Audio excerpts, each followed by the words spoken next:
अपनी भी ज़िंदगी में हमने बहुत कुछ सीखा है।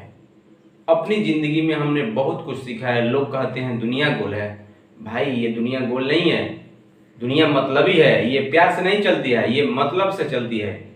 दुनिया में कोई भी रिलेशन बनाने के लिए, कोई भी रिश्ता है, उसके लिए 3 चीज़ आपके अंदर होना बहुत ज़रूरी है, तभी आप रिश्ता को चला सकते हैं। वो 3 चीज़ कौन है? एक डर को होना बहुत जरूरी है, एक दूसरे से डर होना चाहिए, और एक दूसरे से ज़रूरत होना चाहिए, और तीसरा एक इंसानियत भी होनी चाहिए। तभी आप एक दूसरे से रिश्ता चला सकते हैं। क्योंकि दुनिया भाई रियली में गोल है, लोग कहते हैं, लेकिन दुनिया रियली में गोल नहीं है, ये दुनिया मतलबी है। नमस्कार, जय हिंद। मैं विश्राम सिंह आप लोग के सामने आज के अपने यूट्यूब चैनल टारगेट विद विश्राम सिंह में स्वागत है। तो बताइए आप लोग कैसे हैं। और आज का हम एक टॉपिक लेके आ रहे हैं भारतीय संविधान का, जो अभी पिछले वीडियो में हमने पढ़ा था, विधेयक। और विधेयक किसको कहते हैं, किसको नहीं कहते हैं, संसद क्या है, तो उसके बारे में हम लोग बात कर चुके थे। और विधेयक लाने की प्रक्रिया क्या है, चर्चा होती है, पारित होते हैं, क्या होता है, नेक्स्ट वीडियो में हम लोग पिछले वाला वीडियो में पढ़ चुके हैं। तो आज का हम वीडियो पढ़ेंगे कि जो भी संसद में गतिरोध होता है, जब दो सदन के बीच में बहस होती है ना, जब दो सदन के बीच में अनबन हो जाती है, तब विधेयक कैसे पारित होता होगा, हम इस पर आज सवाल करते हैं। भारतीय संविधान के आर्टिकल अनुच्छेद 108 के तहत हमारे संसद में एक संयुक्त अधिवेशन बुलाया जाता है, कंबाइन सेशन बुलाया जाता है, वो राष्ट्रपति जी बुलाते हैं। तो उसके बारे में हम पूरी की पूरी आर्टिकल अनुच्छेद 108 के तहत हम पढ़ेंगे। आप ये टॉपिक देख चुके होंगे और आज यही हम पढ़ेंगे। तो आइए बताते हैं। अनुच्छेद 108 संयुक्त अधिवेशन, ये कहाँ से लिया गया था? आपको पता है कि हमारे भारतीय संविधान में 90% जो भी है ना, वो दूसरे संविधान से लिया गया है। तो ये भी एक महत्वपूर्ण संयुक्त अधिवेशन है, और इसको हम ऑस्ट्रेलिया से ग्रहण किए हैं। हम ऑस्ट्रेलिया से लाके अपने संविधान में जुड़े हैं। आप समझ चुके होंगे इस बात को। तो आइए हम संयुक्त अधिवेशन मतलब कंबाइन सेशन, दो लोगों को मिलाकर एक कर देना, दैट इज कॉल्ड संयुक्त। आप समझ चुके होंगे दोस्तों। तो आइए, संयुक्त अधिवेशन ऑस्ट्रेलिया से लिया गया है ये। और संयुक्त अधिवेशन का चर्चा किस अनुच्छेद में है? तो ये है अनुच्छेद 108 में। आप यहाँ देख सकते हैं। ये आपको हमेशा याद रखना, अपने नोटबुक में आप लिख लीजिए, क्योंकि ये बहुत महत्वपूर्ण है। और सवाल अगर बनते हैं तो यहाँ से जरूर बनते हैं कि संयुक्त अधिवेशन की चर्चा भारतीय संविधान के किस आर्टिकल में है? तो आर्टिकल 108 में है। आइए पॉइंट टू पॉइंट हम बात करते हैं। आपको हम बता दें दोस्तों कि ये संयुक्त अधिवेशन बुलाने की नौबत क्यों आती है, क्यों जरूरत पड़ती है। आपको बता दें कि कोई भी विधेयक हो, बिल हो, एक दूसरे सदन से पारित होना जरूरी है। अगर कोई दूसरा सदन, चाहे कोई भी सदन, एक दूसरे को सपोर्ट नहीं कर रहा है, तो यहाँ ये क्यों लाया जाता है, तो उसका हम चर्चा यहाँ से कर देते हैं कि क्यों आखिर इसको लाया जाता है, जरूरत क्यों पड़ती है दोस्तों। तो यहाँ बता दें कि एक सदन द्वारा पारित विधेयक दूसरा सदन अगर अस्वीकार कर दे, आपको बता दें कि कोई भी विधेयक अगर राज्यसभा से पारित हो और लोकसभा पारित न कर रहा हो, तो राष्ट्रपति की ये जिम्मेदारी बनती है कि दोनों को बुलाइए और दोनों से पूछिए क्या समस्या है तुम लोग क्यों ऐसा कर रहा है, उसको डांट फटकार लगाइए। ये जरूरत पड़ती है। दूसरा बात है कि एक सदन के सुझाव को अगर दूसरा सदन अस्वीकार कर दे, आपको बता दें कि कोई लोकसभा हो या राज्यसभा हो, और लोकसभा राज्यसभा को कुछ सुझाव दे रहा हो उस विधेयक के बारे में कि आप इसमें थोड़ा चेंज करिए, और राज्यसभा उसको उस सुझाव को मानने को तैयार नहीं है, तब भी संयुक्त अधिवेशन राष्ट्रपति जी बुला सकते हैं।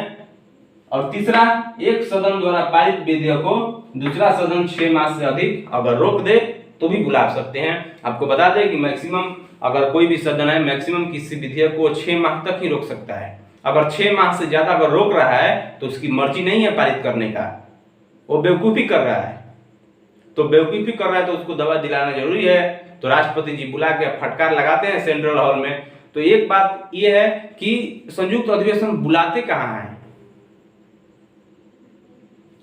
आइए यहाँ पर बताते हैं। ये पूरी संसद है, आप देख सकते हैं, ये संसद है, और ये बीच का जो है ना, ये सेंट्रल हॉल बोला जाता है, इसको सेंट्रल हॉल। इधर तो लोकसभा बैठते हैं, इधर राज्यसभा बैठते हैं। लोकसभा में हम राज्यसभा को बुला नहीं सकते हैं और राज्यसभा में लोकसभा को बुला नहीं सकते हैं, क्योंकि ये दूसरे दूसरे के चेयर है, कैसे बैठ सकते हैं। यहाँ 245 चेयर है, यहाँ 545 चेयर है, तो अपने अपने चेयर पर बैठ सकते हैं। इसीलिए हम संयुक्त अधिवेशन सेंट्रल हॉल में बुलाते हैं। ये बीच के रास्ता निकालते हैं राष्ट्रपति जी और बोलते हैं तुम लोग इधर ही आओ, सेंट्रल हॉल में आओ। तो आपको बता दें, सेंट्रल हॉल से मेरे को याद आया कि अगर कोई भी विदेशी मेहमान, जैसे अमेरिका का राष्ट्रपति हो, ब्रिटेन का राष्ट्रपति हो, कोई भी हो, अगर संसद देखना चाहते हैं ना, तो उनको हम भी सेंट्रल हॉल में ही बुलाते हैं। किसी लोकसभा में, किसी राज्यसभा में नहीं बुलाते हैं, उसको सेंट्रल हॉल में ही बुलाते हैं और सेंट्रल हॉल में ही पूरा लोकसभा और राज्यसभा के सांसदों को बैठाते हैं, परिचय कराते हैं कि ये लोकसभा सांसद है, ये राज्यसभा सांसद है। खैर वो तो बात की बात है, लेकिन यहाँ हम पॉइंट से बात करते हैं। तो आपको बता दें दोस्तों कि ये सेंट्रल हॉल में बुलाया जाता है। एक बात आपको दिख रहा होगा कि यहाँ पर लोकसभा का जो पड़ला है ना, वो भारी है। लोकसभा का दबदबा हमेशा आगे है, आप समझ चुके होंगे। अगर लोकसभा चाहेगा तो यहाँ भी विधेयक पारित करा देगा। कैसे, आप आइए। 545 सांसद इसके पास है और 245 सांसद राज्यसभा के पास है। अगर दोनों को जोड़ दिए जाए तो 790 वोट हो गए। अगर यही बहुमत की बात करें कि 790 में बहुमत कितना, तो 50%, 395 हो गए। और 395 लोग जिधर वोट मार दिए उधर झंडा गाड़ दिया। 395 जरूरत है बस संयुक्त अधिवेशन में, और लोकसभा के पास कितना है, 545 है। तो आपको पता चल गया होगा कि लोकसभा अगर चाहे तो देश के अंदर बिगाड़ सकती है, संविधान को बना सकती है। आपके दिमाग में ये तो चल रहा होगा, और रियली में ये चलना चाहिए, क्योंकि 395 ही बहुमत की जरूरत है और अकेले लोकसभा 545 है, यहाँ पर देख सकते हैं। तो आइए, अगर लोकसभा का संयुक्त अधिवेशन होता है तो ये राष्ट्रपति द्वारा बुलाया जाता है, और अध्यक्षता कौन करता है, तो ये लोकसभा अध्यक्ष ही इसकी अध्यक्षता करते हैं। और कारण क्या है, सदन में गतिरोध, ये हम आपको बता दिए। और आइए आगे हम बताते हैं कि देखिए दोस्तों, ये तो आपको समझ में आ गया कि 545 लोकसभा के पास है, 395 ही वोटिंग चाहिए, तो हो सकता है। लेकिन हमारे जो भी संविधान सभा के जो भी मेंबर थे ना, वो पागल नहीं थे, बहुत चालाक थे उस टाइम।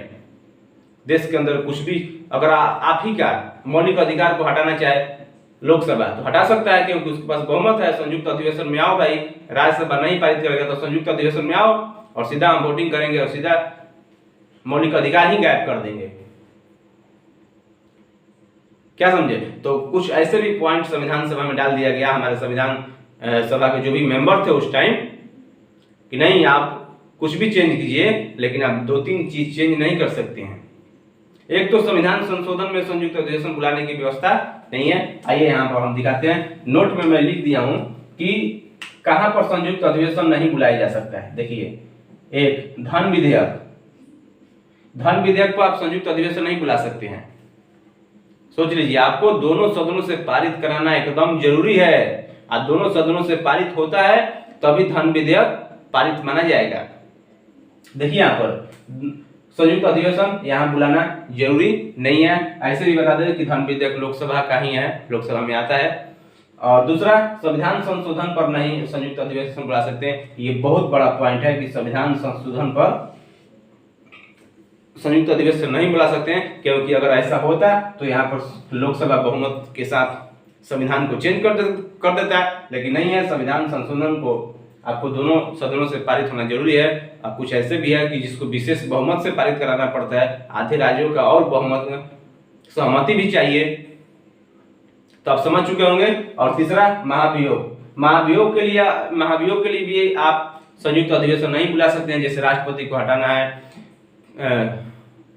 सुप्रीम कोर्ट के जज को हटाना है, या लोकसभा अध्यक्ष को हटाना है, तो उसके लिए आप संयुक्त अधिवेशन नहीं बुला सकते। तो ये 3 पॉइंट आप याद रखिए, एक धन विधेयक, संयुक्त संविधान संशोधन पर नहीं, और महाभियोग पर नहीं। ये 3 चीज आपको याद रखना होगा, क्योंकि यहाँ से सवाल हमेशा पूछे जाएंगे। और क्यों बुलाया जाता है, ये पॉइंट आप देख सकते हैं। और हमेशा सेंट्रल हॉल में ही बुलाया जाता है, तो ये पॉइंट। और आज तक हम बता दें कि हमारे लोग, एक बात और बता दें, आप समझ चुके होंगे कि कभी कभी क्या होता है ना, कि 395 बहुमत को पारित कराना जरूरी है, 395 बहुमत चाहिए। मान लीजिए कि लोग राज्यसभा सोचा कि यार 245 मेरे पास है, यहाँ से और कुछ 100-150 सांसदों को तोड़ लेते हैं, अपने में मिला लेते हैं,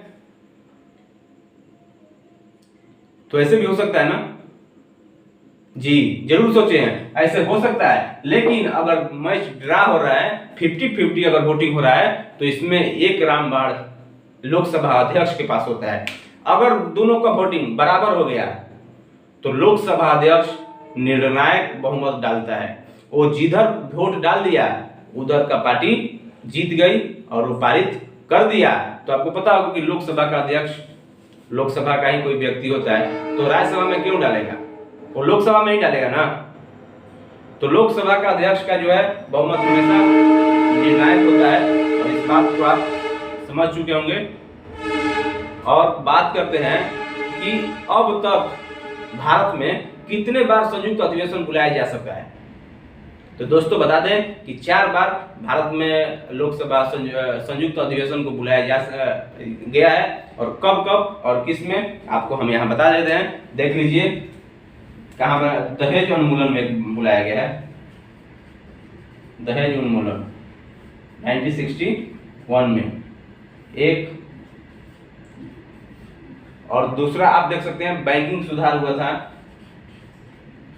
बैंकिंग में कुछ सुधार कर रहे थे उस टाइम हमारा सांसद, तो बैंकिंग सुधार 1978 में आया था, और यहाँ पर भी संयुक्त अधिवेशन से ही इसको पारित किया गया था, यहाँ भी पारित किया गया और ये भी पारित हो गया। और तीसरा की अगर दोस्त बात करें तो पोटा, प्रिवेंशन ऑफ टेररिज्म एक्ट, आतंकवाद पर कुछ कानून बनाना था जो कि पास नहीं हो रहा था, तो 2000 में ये पारित हुआ। ये 3 जो थे ना संयुक्त अधिवेशन में ही पारित हुए हैं। और चौथा महिला प्रतिनिधित्व,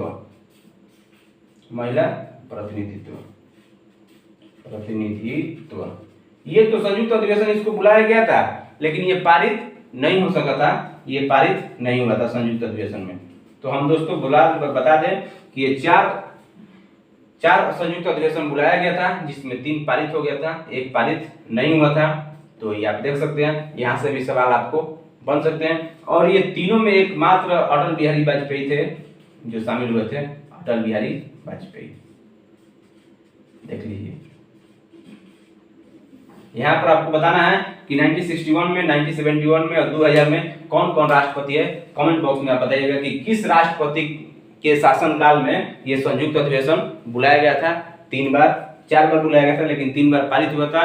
तो 3 बार का ही आप बताइएगा कि कौन कौन से राष्ट्रपति आए। यहाँ तो बता सकते हैं कि डॉक्टर राजेंद्र प्रसाद थे।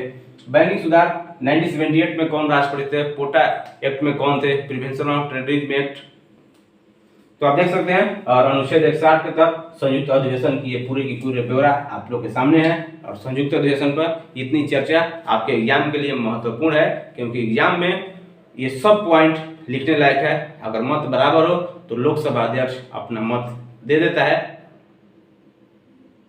समझ चुके होंगे। तो नमस्कार, जय हिंद, जय भारत। अगर आप चैनल पर नए हैं तो चैनल को सब्सक्राइब करना ना भूलिए और लाइक करना ना भूलिए। नेक्स्ट वीडियो में मिलेंगे, तब तक बने रहिए। Thank you very much.